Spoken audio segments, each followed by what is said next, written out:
बिस्मिल्लाहिर्रहमानिर्रहीम। मैं हूं आपका taxman Tariq Tanyo. Income tax series की इस वीडियो में हम बात करेंगे टैक्स अकाउंटिंग के एक बड़े इंपॉर्टेंट एस्पेक्ट की तरफ, और वो है basis of charge. Basis of charge की जहां तक हम बात करते हैं तो इनकम टैक्स में इनकम को क्लासिफाई किया गया है 5 हेड्स में।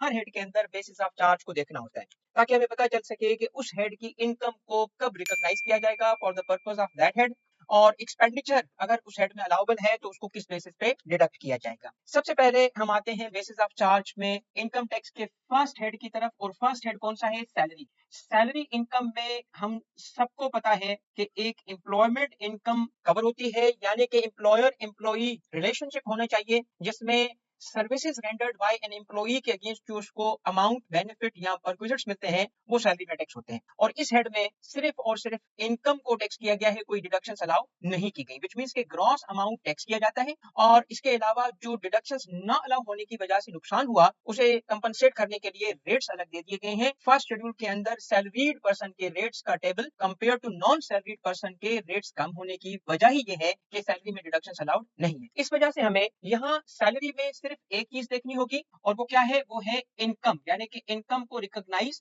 कब किया जाएगा, किस बेसिस पे किया जाएगा। यहाँ पे एक्सपेंसेस या डिडक्शंस की बात नहीं आएगी। सैलरी में इनकम को रिकॉग्नाइज करने के लिए जो बेसिक रूल बताया गया वो बताया गया कि इनकम रिसीव्ड बेसिस पे टैक्स होगी, received in a tax year. अब यहाँ बात नोट करने की ये है कि इन अ टैक्स ईयर लिखने की वजह से जो अमाउंट हमें रिसीव होगा वो टैक्स होगा, चाहे उसका ताल्लुक फ्यूचर से ही क्यों ना हो। सैलरी में अनअर्न्ड इनकम भी टैक्स हो जाती है क्योंकि received in a tax year लिखा है, received for a tax year नहीं लिखा। यहाँ पे एक बड़ा इंटरेस्टिंग एस्पेक्ट है कि सुप्रीम कोर्ट ऑफ पाकिस्तान का एक जजमेंट मौजूद है नवाज शरीफ के जो डिस्क्वालिफिकेशन के जजमेंट पे सुप्रीम कोर्ट ने उनको डिस्क्वालीफाई किया था कि उन्होंने एक अमाउंट, एक इनकम का अमाउंट, एक सैलरी का अमाउंट अपने रिकॉर्ड में शो नहीं किया था। अब सवाल ये है कि रिकॉर्ड में शो ना करने की जो बेसिस बताई गई थी वो बेसिस थी कि ये रिसीवेबल है। नाउ सुप्रीम कोर्ट ने जो रूलिंग दी कि ये फिर भी दिखाना था। अब आया कि इस पे सोचा जाए कि सैलरी को इनकम टैक्स ऑर्डिनेंस ने रिसीव बेसिस पे टैक्स किया है, मगर क्या सुप्रीम कोर्ट की इस जजमेंट की बेसिस पे क्या रिसीवेबल बेसिस पे भी टैक्स किया जा सकता है या नहीं किया जा सकता? That has not been evaluated by FBR. या जो हमारी टैक्स कम्युनिटी है तो उसको देखना चाहिए कि ये रिसीव्ड बेसिस पे टैक्स किया जाएगा या रिसीवेबल बेसिस पे भी इसे टैक्स किया जा सकता है। बट बहरहाल सेक्शन 12 के अंदर जो लिखा है वो लिखा है कि salary received in a tax year की बेसिस पे टैक्स की जाएगी और रिसीवेबल बेसिस पे टैक्स नहीं होगी। अब हम आते हैं सेकंड हेड की तरफ। सेकंड हेड है हमारा income from property. Income from property में चूंकि डिडक्शंस भी अलाउड हैं, इस वजह से यहाँ पे हम दो बातें देखेंगे। नंबर वन, हम देखेंगे कि इनकम इस हेड की किस बेसिस पे टैक्स होगी, और उसके बाद हम देखेंगे कि इस हेड के एक्सपेंसेस की ट्रीटमेंट क्या होगी, यानी डिडक्शंस किस बेसिस पे मिलेंगी। तो पहली बात यह है कि इनकम को इस हेड में जब सेक्शन 15 हमें बताता है तो वो कहता है रिसीव्ड और रिसीवेबल, मगर रिसीव्ड और रिसीवेबल के आगे क्या लिखता है? For a tax year. तो रिसीव्ड और receivable for a tax year का मतलब क्या हुआ कि ये अक्रूवल बेसिस पे टैक्स हुआ। क्यों? क्योंकि रिसीव्ड तो लिखा है मगर फॉर अ ईयर लिखा है, रिसीव्ड फॉर अ ईयर। इसकी वजह से क्या होगा कि अगर कोई हमने ऐसा रेंट रिसीव किया जो कि अनअर्न्ड है, फ्यूचर का है, एडवांस है, तो उसको टैक्स हम नहीं कर सकते डिस्पाइट द फैक्ट कि वो रिसीव हुआ, क्योंकि received in a tax year नहीं लिखा, सैलरी की तरह लिखा है received for a tax year. तो received for a tax year और receivable for a tax year दोनों को मिला के पढ़ेंगे तो इनकम अक्रूवल बेसिस पे टैक्स हो जाएगी। फिर एक्सपेंसेस की जहां तक बात है तो सेक्शन 15A डिडक्शंस अलाउ करता है। डिडक्शन अलाउ करते वक्त पॉजिटिव लिस्ट मेथड अडॉप्ट करता है। ये पॉजिटिव लिस्ट मेथड क्या है कि एक ऐसी लिस्ट दे दी जिस लिस्ट में मौजूद डिडक्शंस अलाउ होंगी, तो जो उस लिस्ट में डिडक्शन होगी, एक्सपेंस होगा, उसकी डिडक्शन मिलेगी, बाकी डिडक्शंस नहीं मिलेगी। तो 10 डिडक्शंस दी गई हैं। अब इंटरेस्टिंगली एक्सपेंसेस में कुछ ऐसी डिडक्शंस हैं इनकम फ्रॉम प्रॉपर्टी की कि जो पेएबल बेसिस पे भी अलाउ की गई हैं, मगर कुछ ऐसी हैं जो कि सिर्फ पेड बेसिस पे अलाउ की गई हैं। तो इसका मतलब है कि हमें सेक्शन 15A को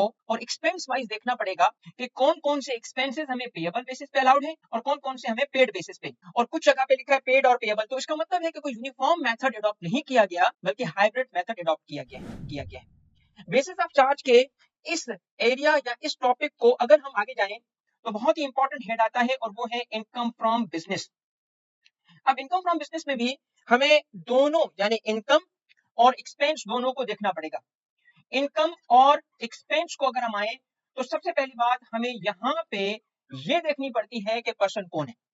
अगर वो पर्सन इंडिविजुअल है और वो पर्सन एओपी है तो उस केस में इनकम को रिकॉग्नाइज करने के लिए या एक्सपेंस को चार्ज करने के लिए ऑप्शन होता है। फर्स्ट टाइम एक ऑप्शन एक्सरसाइज करना पड़ेगा और उस ऑप्शन की बेसिस पे अगर वो चाहे तो अप्रूवल बेसिस पे और अगर वो चाहे तो कैश बेसिस पे, दोनों में से कोई एक बेसिस को अडॉप्ट किया जाता है। मगर ये ऑप्शन वंस एक्सरसाइज हो गया तो उसके बाद रेगुलरली फॉलो करना पड़ेगा और चेंज सिर्फ उसी वक्त होगा जब कमिश्नर से अप्रूवल लिया जाए। जबकि कंपनी के लिए इनकम फ्रॉम बिजनेस में कोई ऑप्शन नहीं है। कंपनी के केस के लिए सिर्फ और सिर्फ एक ही ऑप्शन है और वो है अक्रूवल बेसिस। कंपनी के पास कैश बेसिस पे जाने की इजाजत नहीं है। अब अक्रूवल बेसिस पे और कैश बेसिस पे इनकम को रिकॉग्नाइज किया जाएगा और एक्सपेंस को डिडक्ट किया जाएगा।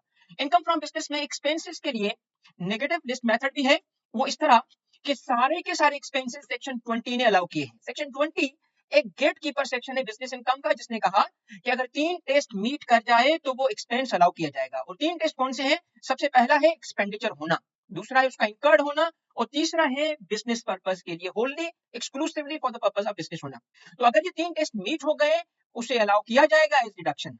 और कौन कौन से एक्सपेंसेस हैं जिन्हें अलाउ नहीं किया जाएगा, तो उसके लिए एक सेक्शन है सेक्शन 21 जो डिडक्शंस नॉट अलाउड या डीएनए का सेक्शन है, जिसके अंदर वो डिडक्शंस लिस्ट कर दी गई जिन्हें अलाउ नहीं किया जाता। तो बिजनेस में रूल क्या होगा कि अगर 3 टेस्ट मीट करने वाला कोई अमाउंट है कि एक्सपेंडिचर हो, इनकर्ड हो और for the purpose of business हो तो डिडक्शन मिल जाएगी।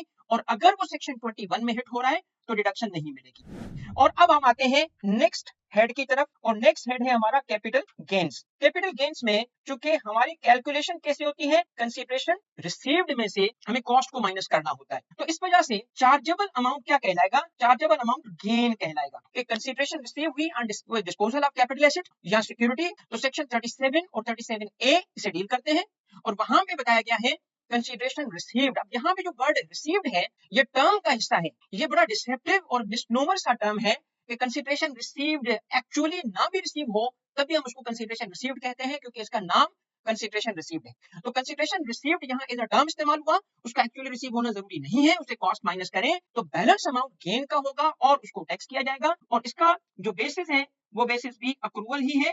इस वजह से यहाँ पे भी अगर कोई पर्सन कवर होता है और उसे अगर कंसीडरेशन रिसीव नहीं भी हुई तब भी रिजल्टिंग गेन को टैक्स किया जाएगा।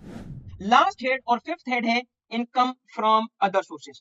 अब इनकम फ्रॉम अदर सोर्स में हम आए तो वहां इनकम फ्रॉम प्रॉपर्टी और बिजनेस की तरह हमें देखना पड़ेगा इनकम को भी और हमें देखना पड़ेगा एक्सपेंसेस को भी। यहाँ पे इनकम और एक्सपेंसेस को अगर थोड़ा सा बाकी हेड्स के कंपैरिजन में हम देखें तो फर्स्ट 4 हेड्स यानी salary, income from property, income from business और कैपिटल गेन, ये वाटर टाइट कंपार्टमेंट्स की तरह है कि एक इनकम जो सैलरी में आनी है सैलरी में रहेगी, किसी और हेड में नहीं जा सकती।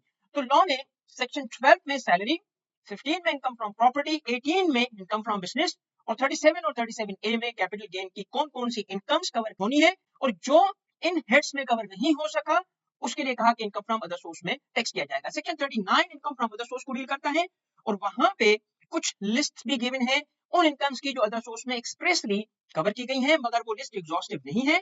अगर कोई उस लिस्ट में नहीं है फिर भी फर्स्ट 4 हेड्स में कवर ना होने की वजह से इनकम फ्रॉम अदर सोर्स में वो इनकम कवर हो जाती है।